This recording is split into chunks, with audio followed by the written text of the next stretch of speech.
उफ, कभी कभी तो मन करता है इन लंबे बालों को काट कर ना एकदम छोटा कर दूं। इतने भारी बाल है कि जूड़ा बनाने के बाद भी जमीन पर जाकर लगते हैं। चुप कर, कोई जरूरत नहीं है इन पर कैंची लगवाने की। जानती है कितनी मुश्किल से मैंने तेरे ये बाल बड़े किए हैं।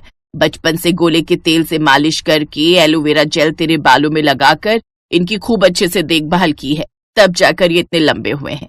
अब जल्दी से अपने बालों को समेट बेटी, हमें जाने में देरी हो रही है। अच्छा माँ, 10 मिनट दो, मैं अभी आती हूँ। कुछ देर में तैयार होकर प्रियंका अपनी माँ के साथ शर्मा जी के फंक्शन में चली जाती है, जहाँ कौशल्या भी अपने बेटे गगन के साथ वहाँ आई हुई होती है। कौशल्या की नजर जब प्रियंका के लंबे काले घने बालों पर पड़ती है तो वो उसे बड़े पसंद आते हैं। अरे वाह, कितने खूबसूरत बाल हैं इस लड़की के, बिल्कुल देवी माँ का रूप लग रही है। इतने सुंदर बाल तो मैंने आज तक किसी लड़की के नहीं देखे। अगर ये मेरी बहू बन जाए तो मेरा लंबे बालों वाली बहू का अरमान पूरा हो जाए। कौशल्या को प्रियंका पहली नजर में ही पसंद आ जाती है। वो शर्मा जी से उसके बारे में पता लगाती है, फिर अपने छोटे बेटे का रिश्ता लेकर प्रियंका के घर जाती है।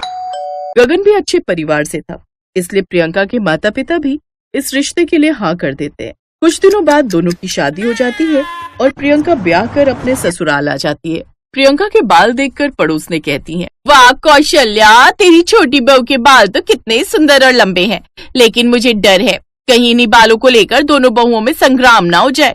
क्या मतलब? मतलब ये कि कहाँ छोटी बहू के इतने बड़े और लंबे बाल और कहाँ तुम्हारी बड़ी बहू बिल्कुल गंजी। अब ऐसा ना हो कि इन बालों के कारण ही तुम्हारी दोनों बहुओं में संग्राम छिड़ जाए। उन औरतों की बातें सुनकर अब कौशल्या को भी इस बात का डर सताने लगता है। तो वहीं प्रियंका जेठानी के गंजे होने की बात सुनकर हैरान थी। क्या गंजी जेठानी? हाँ बहू, तेरी जेठानी गंजी है और इसलिए शादी में उसने अपने सर पर घूंघट डाल रखा था। तभी उसकी जेठानी अंजलि कमरे से बाहर आती है, जो कि पूरी तरह गंजी होती है। अंजलि ने उन सब की बातें सुन ली थी और उसे सब पर बहुत गुस्सा आ रहा था। जिसे देखो बस देवरानी जी के बालों की तारीफ करता जा रहा है और मेरे गंजेपन का मजाक उड़ाते जा रहे हैं। आज तक किसी की हिम्मत नहीं हुई थी मेरे ही घर में आकर मेरे गंजेपन का मजाक उड़ाने की, लेकिन आज इस चुड़ैल के कारण मुझे ये सब बातें सुननी पड़ रही हैं। गुस्से में अंजलि अपनी देवरानी की तरफ देखती है और फिर अपने कमरे में चली जाती है। ऐसे कुछ दिन बीतते हैं। एक रोज गगन ऑफिस से घर लौटते वक्त अपनी बीवी के लिए गजरे लेकर आता है। ये लो डार्लिंग, ये तोहफा तुम्हारे लिए। अरे वाह, ये तो बहुत ही सुंदर गजरा है। हाँ, लेकिन तुम्हारे इन खूबसूरत बालों से नहीं, जब तुम इसे अपने खूबसूरत बालों में लगाओगी ना, तब इसकी खूबसूरती और भी बढ़ जाएगी। तो फिर अपने हाथों से ही लगा दो ना। तो उसके बालों में गजरा लगाता है। दूर खड़ी अंजलि की नजर उस पर जाती है तो वो गुस्से से भनभनाते हुए अपने कमरे में जाती है। क्या किस्मत है उस देवरानी की, एक तो ऊपर वाले ने इतने लंबे खूबसूरत बाल दे दिए, ऊपर से इतना प्यार करने वाला पति। देखो जरा बाहर जाकर कैसे प्यार से उसके लिए गजरा लेकर आए है और उसके बालों में लगा रहा है। तो तुम क्या चाहती हो, मैं भी तुम्हारी इस टकली टाट के लिए फूल लेकर आऊं? अरे जब वो इस खेत पर टिकेंगे ही नहीं तो क्या फायदा लगाने का। तुम बिना अच्छा मजाक कर लेती हो। मदन हंसते हुए वहाँ से चला जाता है। शादी के इतने सालों के बाद भी मदन ने कभी अपनी बीवी का मजाक नहीं उड़ाया था, लेकिन आज लंबे बालों वाली देवरानी के घर में आते ही अब तो वो भी उसका मजाक उड़ाने लगता है, जिस कारण अब अंजलि और भी अपनी देवरानी से खिंची खिंची रहने लगी। कुछ ही दिनों में दोनों में मनमुटाव भी होने लगे, जिस कारण कौशल्या ने समय रहते दोनों बहुओं का बंटवारा कर दिया। अब देवरानी घर के ऊपरी हिस्से में और गंजी जेठानी घर के निचले हिस्से में रहने लगी। एक रोज उन सबको किसी शादी में जाना था। कौशल्या काफी देर से हॉल में खड़ी दोनों बहुओं का इंतजार कर रही थी। ओफो बहुओं, अब आ भी जाओ, कितना वक्त लगाओगी? माँ जी वो बाल संवारने में। हाँ हाँ रहने दे बहू, जानती हूँ तुझे तो वक्त लग ही गया होगा, लेकिन इस मुई गंजी को क्यों इतनी देर लग गई? इस टकले को चमकाने में क्यों देर हो गई तुझे तो बल्कि जल्दी से तैयार होकर अपनी देवरानी की मदद करनी चाहिए थी। अब चलो भी, बारात आ जाएगी। कुछ देर बाद वो सब शादी में पहुँचे तो सबकी नजर देवरानी के खूबसूरत बालों पर जाती तो उसकी तारीफ करते नहीं थकते। वाओ प्रियंका भाभी, आप तो वैसे ही कितने खूबसूरत हो, ऊपर से ये खूबसूरत बाल आपकी खूबसूरती में चार चांद लगा रहे। बताओ ना आप अपने बालों में क्या लगाते हो?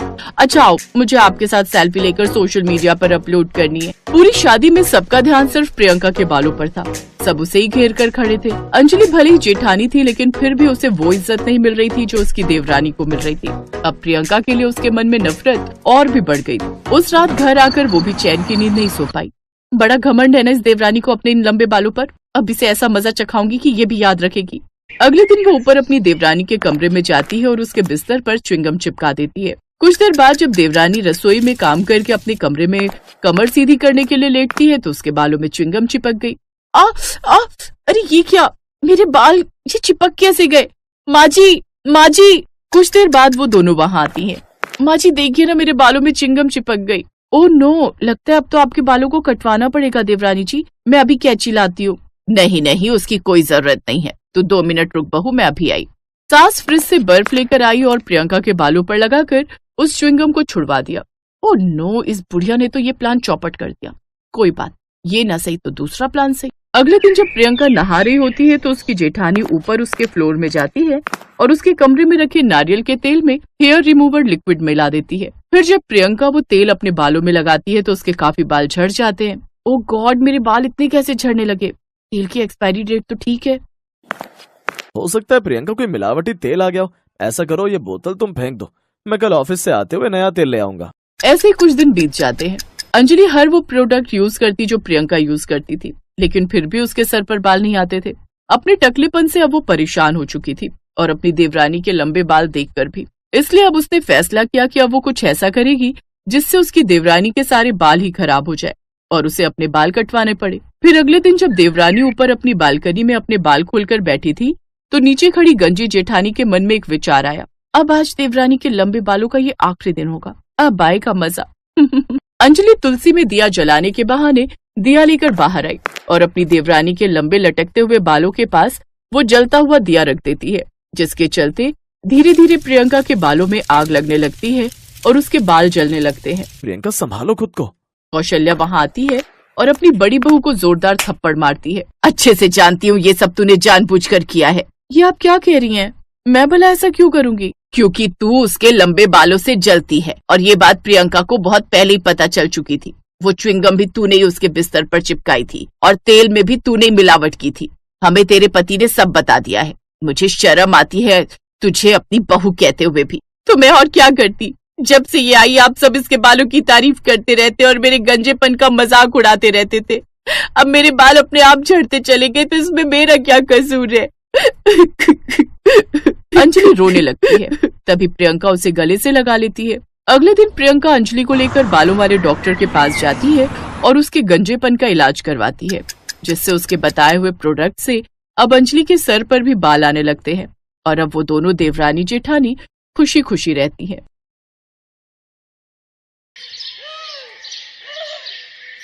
मैंने कहा था ना मेरे मायके वालों के लिए बढ़िया नाश्ता लेकर आना। हाँ तो लाया तो था। अच्छा, समोसे कौन सा बढ़िया नाश्ता होता है? तो और क्या लाता? क्यों, जरा सा और आगे जाने में तुम्हारे पैरों में दर्द हो गया था क्या? बढ़िया पेस्ट्री ला सकते थे, ब्रेड पकौड़े, नमकीन, गुजिया, कितना कुछ ला सकते थे, लेकिन लाए क्या? वही सड़े भूसे समोसे। सड़े नहीं थे, एकदम ताजे थे तनु, तुम्हारी कसम, मैंने खुद देखे थे बनते हुए। एकदम चुप हो जाओ। हे भगवान, मेरी तो किस्मत ही फूट गई इस लल्लू से शादी करके। तुम एक काम करो, भाग जाओ यहाँ से। मेरा माथा बहुत गर्म है, अगर और मेरे सामने खड़े रहे ना तो। अपनी पत्नी तन्नू का गुस्सा देखकर बेचारा शिबू वहां से भाग खड़ा हुआ। शिबू एक सीधा साधा आदमी था, पर उसकी पत्नी तन्नू बड़ी खतरनाक औरत थी। तन्नू से मार खाने के बाद बेचारा शिबू घर के सामने वाले पार्क में जाकर बैठ गया। वहां बैठकर वो अपनी किस्मत को कोस ही रहा था कि अचानक उसकी पीठ पर एक जोरदार मुक्का पड़ा।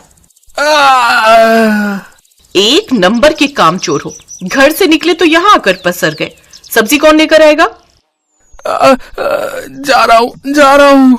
बेचारा शिबू अपनी टेढ़ी पीठ लेकर बाजार की तरफ चला जा रहा था और मन ही मन बड़बड़ाए जा रहा था। हे प्रभु, ये किस चांडाल को मेरे पल्ले बांध दिया आपने। अरे यार, किसकी बीवी होती है ऐसी?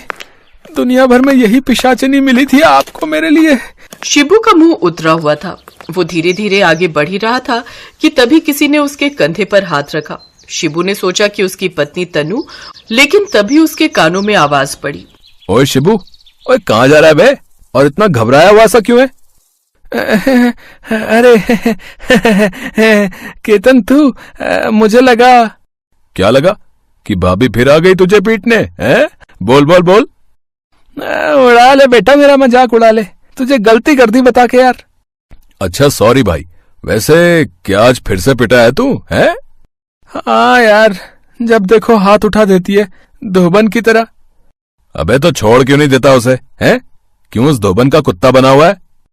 अबे अगर छोड़ने की बात करूंगा ना तो फिर वो मुझे छोड़ेगी नहीं, तोड़ देगी। तो फिर कुछ ऐसा करना पड़ेगा कि वो तुझे खुद ही छोड़कर चली जाए। है? ऐसा हो सकता है क्या? तेरे पास कोई आइडिया है क्या? हाँ है ना, तू दूसरी शादी कर ले, फिर वो गुस्से में तुझे छोड़कर चली जाएगी। केतन बहुत ही खुराफाती आदमी था, लेकिन इस बार उसकी राय शिबू को भी पसंद आ गई थी। वो उसी दिन से अपने लिए नई पत्नी की तलाश में जुट गया। फिर कुछ दिनों बाद पार्क में उसे एक लड़की नजर आई जिसके बाल बहुत ही घने और लंबे थे। और फिर उफ, क्या लड़की है यार, इतने गहरे घने काले बाल और ऊपर से क्या प्यारी सूरत है इसकी। हाँ, यही है वो। इसी को बनाऊंगा तन्नू की सौतन। अगर ऐसा हो गया ना तो कसम से तन्नू तो जल भुनकर मरी जाएगी। ओहो, कितने प्यारे बाल हैं इसके। और एक वो चुड़ैल, गिनकर 6 बाल लिए घूमती है सिर पर है। शिबू ने उस लड़की से हाय हेलो की और फिर उसके बालों की तारीफ करना शुरू कर दिया। फिर एक दिन शिबू ने उसे शादी का प्रस्ताव दे ही दिया, जिसे मोहिनी ने स्वीकार भी कर लिया। और फिर कहाँ मर गए थे सारा दिन? तमीज से बात कर, मैं शादी करने गया था। ये देख, ये है मोहिनी, तेरी सौतन। आज से ये इसी घर में रहेगी और अगर तुझे मंजूर नहीं तो चली जा अपने मायके। ये सुनकर तन्नू की आंखों में खून उतर आया और अगले ही पल शिबू की गर्दन उसके हाथों में थी। उधर मोहिनी अपने पति को बचाने की कोशिश करने लगी, लेकिन तन्नू ने उसे भी एक घुसा मारकर बेहोश कर दिया। तेरी हिम्मत कैसी हुई मोहिनी पर हाथ उठाने की? देख तन्नू, तू चाहे तो मार मार कर मेरी जान ले ले, लेकिन मैं अब मोहिनी से ही प्यार करूंगा। शिबू का इतना कहना ही था कि तन्नू ने उसकी गर्दन पकड़कर कि शिबू की सांस ही अटक गई। मेरे पति से दूर हट जा चुड़ैल। इतना कहकर तन्नू ने मोहिनी के बाल पकड़ लिए। तभी अचानक वो लंबी सांस लेकर बिस्तर से उठ बैठी। हे भगवान, ये क्या सपना देखा मैंने? तन्नू ने बगल में देखा तो उसका पति शिबू आराम से सो रहा था। उसने प्यार से शिबू के माथे पर हाथ फेरा। तभी शिबू भी डर कर उठ बैठा। है? कुछ चाहिए क्या, या मैं कुछ भूल गया? आई एम सॉरी, माफ कर दो मुझे। अच्छा ये बताओ, तुम्हें मेरे बाल कैसे लगते हैं? बहुत ही प्यारे, बहुत ही अच्छे। पर हुआ क्या? कुछ नहीं, आज से मैं कसम खाती हूँ तुम्हें कभी नहीं मारूंगी, पर उस केतन से दूर रहना, समझे? हैं? कौन केतन? कुछ नहीं, सो जाओ। उस दिन पहली बार शिबू और तन्नू एक साथ मुस्कुरा रहे थे।